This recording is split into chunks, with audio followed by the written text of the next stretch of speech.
force weight measurement using piezo transducer. Strain gauge can be applied to measure weight also. So similarly, we have got here this arrangement. This here we are going to put some weight. We'll put some weight, and this is 15-pin connector, which we have to connect it here in this way. This is the fashion which we have to connect it in way.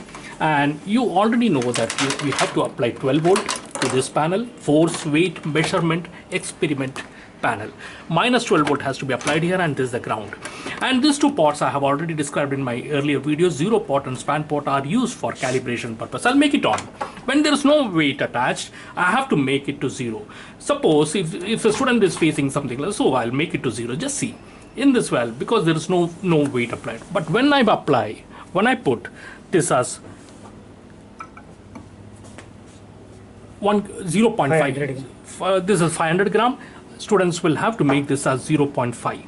See, so this is 0.5. Gently they have to do it. 0.5. After that, 200 gram, 0.7 kg. He has applied my 200 gram, 5, 6, 7, 8, 9. So it corresponds to 0.9 volt. And finally, we'll keep 100 gram more, so 1 volt. So this is for calibration purpose, and once I remove it, it will show 0 volt. Correct? Everything is designed to corresponding output voltage.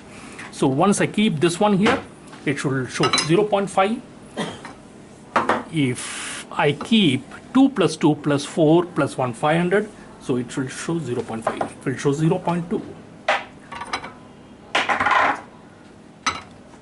0.9, it is 100 gram, so it will show approximately 0.1. So in this way we have completed force weight measurement using piezo transducer, and these two ports are used for calibration purpose, 0 port and span port. Thank you.